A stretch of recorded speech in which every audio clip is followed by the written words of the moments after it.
As the Republican National Convention begins this week in Milwaukee, our nation finds itself once again at a crossroads, a moment when Americans across the political spectrum need to do some soul searching.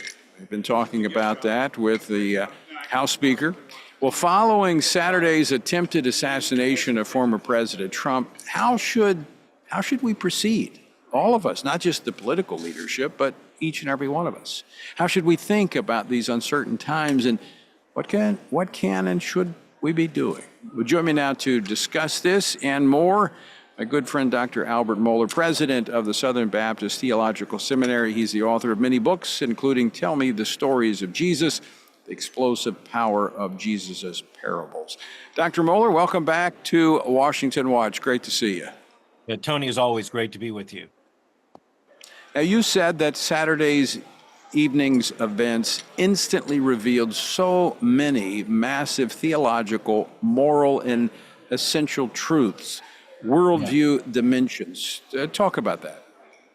Yeah, Tony, what a sobering moment, and I attribute the preservation of the president's life to the providence of God. I mean, when you just look at the graphic and you see the blood right there on his ear, and you recognize how close that was to his head, you realize how close the nation came to disaster in the midst of a very contentious presidential election.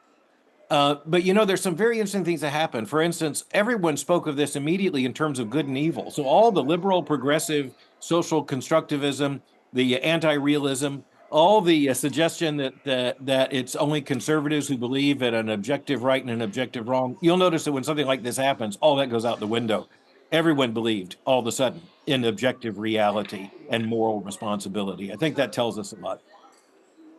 Yeah, and to your point about divine intervention, the president has made some comments. In fact, I sent him a message. I was appreciative of his comments, saying that he acknowledged God's hand of protection. Right. I'm hoping and praying this is a turning point for the president, understanding and seeing God's hand upon his life. As in a nation, that applies. In the piece, you wrote something that I think is very important as we look at this point of division where our rhetoric has become so heated in our country. You made a statement in your piece that just grabbed my attention. You said, those who see no higher plane than politics are increasingly desperate. Christians cannot share that kind of desperation. And while our home interest rates may be tied to the next election, our hope should not be as Christians. Yeah, that's so profoundly true. And I thank you for pointing to that, because that's the basic Christian affirmation. Christians had to be faithful in the midst of the Roman Empire. Christians had to be faithful in the midst of Nazi Germany. Our political circumstances do not define whether we are called to be faithful or not. And so we as Christians understand we have this responsibility, and that's not up for a vote. That we don't depreciate at all the importance of the election, but the most important things Christians understand are not up for human election. They're not at stake in this election. The existence of God's rule in the universe, and that's not just a general principle. It's very personal. I appreciate what you just said about President Trump. I'm praying the Lord uses this. Even the blood on his ear, the blood that he had on his hand, and looks at that, realizes how close he came to meeting his maker. I can only pray that will be a spiritually healthy turning point in the president's life. I mean, when we come to grips with our mortality, it does one of two things. It hardens our heart toward our eternal destiny, or it softens it, realizing our total humanity and how reliant we are, as you point out in the piece, our very next breath coming from God. Yeah. Yeah, and one day each one of us will draw that last breath, and that's a very sobering reality. For the president, it could have been for President Trump. It could have been Saturday, right there in the view of the entire world. I'm thankful it wasn't. Now we have to acknowledge that the evil that was undertaken by that shooter ended up with one man, a father and a husband, dead, and two others gravely wounded. But the course of the nation's history was not tragically changed there the way it was, say, in the assassination of 4 presidents. When again, reading your piece on that, I was reminded my time as a police officer. There's many situations where I arrived either as someone had died or died while I was there. And no matter how many times I experienced that, I could never escape the thinking of just seconds ago, this person was here. Right. They were Wow. here. And in this moment of time, even while I was standing there, they have stepped into eternity. And given the circumstances, in many cases, I had a pretty good idea where that eternity led them to. Yeah. And it was something I could never get accustomed to, that this life really is short and Right. eternity awaits each one of us. You know, the images from Saturday are just seared in our mind. You realize how close the president came to dying. Another man did die, two others gravely wounded, and then the shooter himself, a 20-year-old young man, we're told, completely destroyed his life. And you look at this and you just recognize what a parable of human sinfulness. But again, what an affirmation of the gift of life. And every one of us, I think, on Saturday night, we felt like we wanted to draw our families close and hug and pray and just be thankful for one another. And the Trump family is a family. I can only imagine what their reunion was like. Right. And then, of course, we have a grieving family there in Pennsylvania. It's just a reminder to us that we have to take the gift of life as a precious stewardship. So let's talk about that for just a moment, Dr. Mohler. We've discussed this in the program, and I know a lot of programs focused on the mechanics of what maybe Secret Service failed to do and this and that. I want to focus on the humanity of this, and also what brought us to this point. I was just talking with the House Speaker about the rhetoric and how we need to dial back that rhetoric.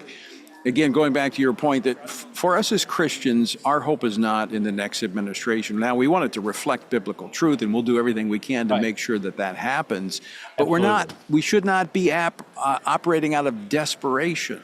We should be coming from a place of confidence and truth and hope.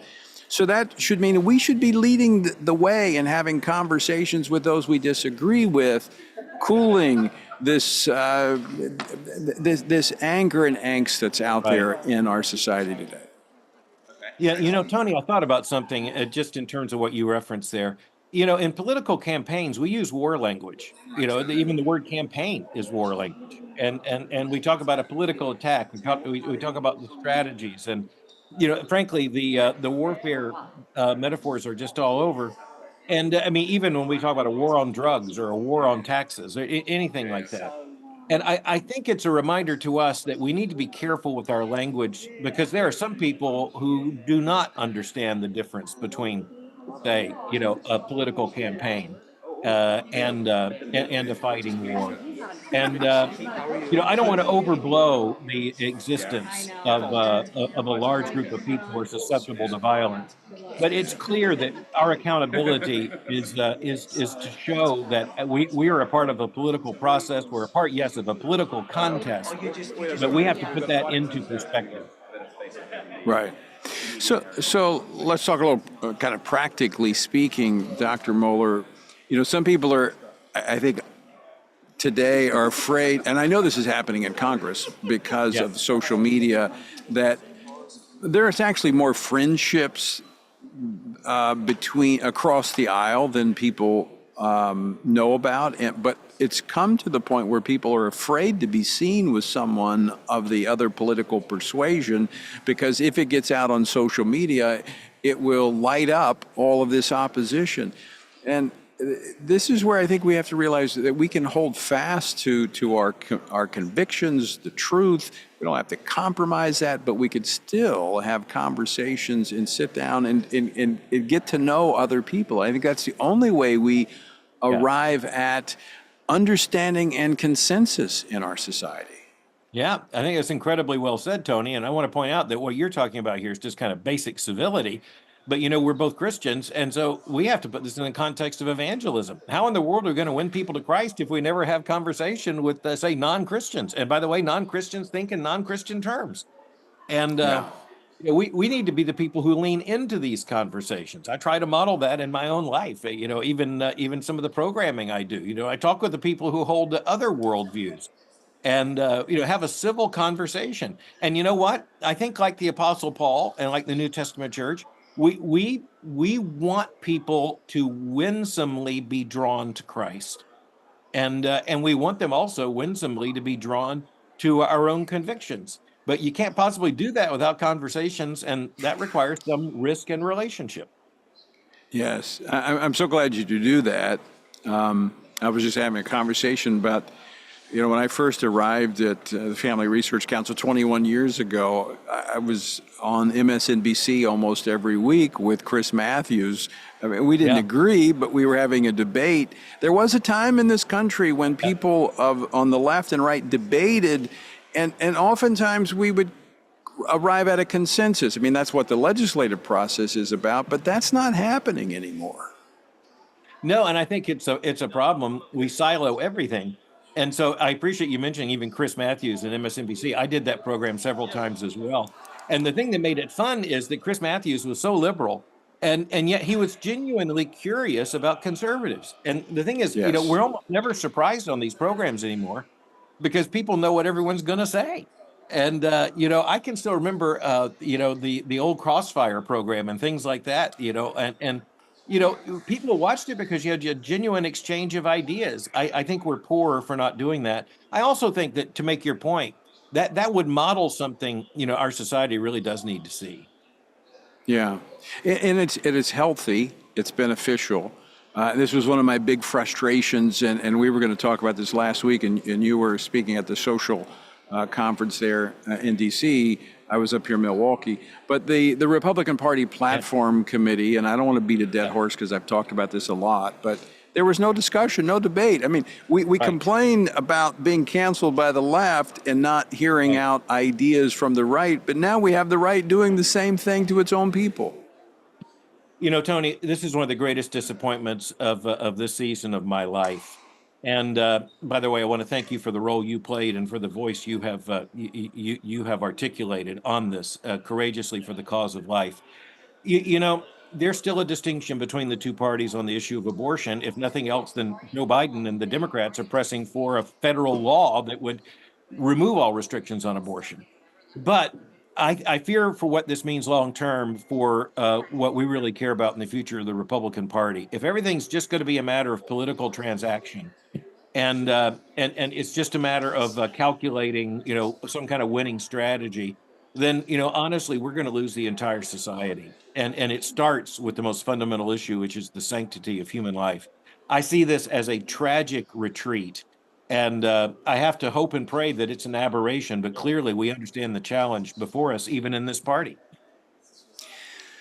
So it becomes a difficult situation. I've been having some sideline conversations here is, they expect people just to fall in line. And I'm trying to explain to them, I'm an example of this. I entered the political arena because of the life issue. It was the bridge for me as an evangelical into the political arena. Right. And to think that we would just walk away from this and say, oh, doesn't really matter, just another one of those issues. It's like the marginal tax rate, doesn't really matter. They don't understand. This is core truth, and we will not abandon it.